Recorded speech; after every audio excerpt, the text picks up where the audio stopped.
Star Citizen is definitely a game of limitless potential, grand ambitions, and yes, plenty of delays. Citizencon 2953 was a moment of excitement, packed with promises of new features and mechanics that would push the game further than ever before. But now, in 2025, we find ourselves asking, where are some of those features?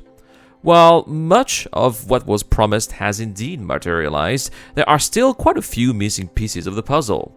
So today, let's take a look at what we're still waiting for, why it hasn't arrived yet, and what we can expect moving forward.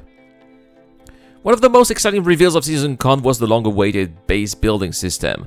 The idea of constructing home, outposts, and even small colonies of planets captured the imagination of many players. The prospect of creating your own colony universe was a dream that would add an entirely new layer to Star Citizen's persistence and player-driven gameplay. However, as of now, it remains a work in progress. The technology behind it needs to work seamlessly with planet terrain, server stability, and resource collection mechanics. CIG did communicate about it during last year's Citizencon, but it still seems very far away. With Pyro and server meshing now in place, the foundation is here though, meaning that base building is likely just over the horizons, and we should learn more about it at this year's Citizencon. Another major topic that was the atmospheric flight model overall.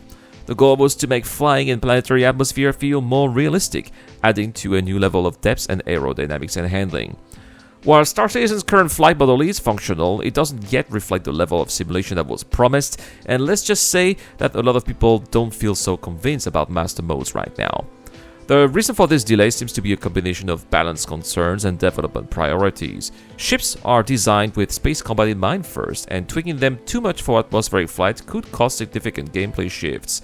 That said, CIG has been steadily refining flight mechanics, and it would be surprising to see further improvements rolling out as they fine-tune the experience. Another missing element that was expected to be in place by now is FPS scanning and radar improvements. First-person combat is an essential part of Star Citizen's universe. As far as I'm concerned, it's my favorite part of the game, but the tools for situational awareness are still somewhat limited. The improved scanning system was meant to allow players to detect enemies, track movement, get a better sense of their surrounding. While we've seen minor improvements, the full system overall is still in development. The delay likely comes down to its integration with the wider game systems, as Cloud Imperium games want scanning to feel intuitive and meaningful rather than just another UI element. This is a feature that, once implemented, will completely change the way around for ground combat and how it is played, and that's something to look forward to. Environmental destruction was another eye-catching feature teased during Citizencon 2953. The ability to destroy structures, alter landscapes, and leave a lasting impact on the world would bring a whole new level of realism to the game. However, as exciting as it sounds, real-time destruction in an online multiplayer environment is extremely difficult and quite a technical challenge to achieve. CIG hasn't outright cancelled this feature, but it's clear that they're still figuring out how to implement it in a way that doesn't cause problematic issues.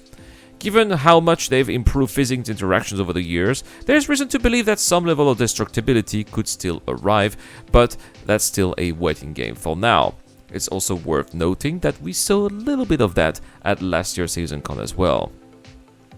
The quantum travel overhaul was also something players are eagerly anticipating.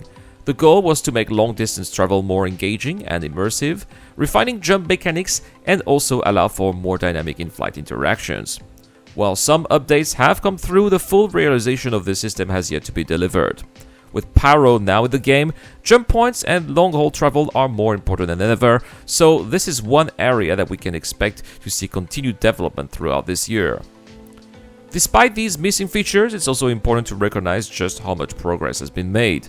Pyro is here, server meshing is functioning, and Star Citizen continues to evolve in a way that was just unimaginable a couple of years ago. For sure, the delays are frustrating, but they also stem from a desire to get things right rather than rushing out half-baked mechanics. If there's one thing that we've learned about Cloud Imperium games is that when they do deliver, they aim to do it at the highest level of quality. If you enjoyed this video, don't forget to hit that like button and subscribe for more deep dives into Star Citizen development. If you want to support the channel, consider joining on Patreon, where members get exclusive content and early access to videos. And of course, don't forget that we have a giveaway this month. It's a Miss Fortune. Simply comment to any video this month for a chance to win. 10 entries will be put into the Wheel of Names. Patreon and YouTube members get automatic access. Thank you so much for watching. A shout out to Dr. Forbin, Shadow Rise, Dio Crusher, and Dr. Kito Docker for their amazing support. I've been Iran, and I'll see you guys in the next one.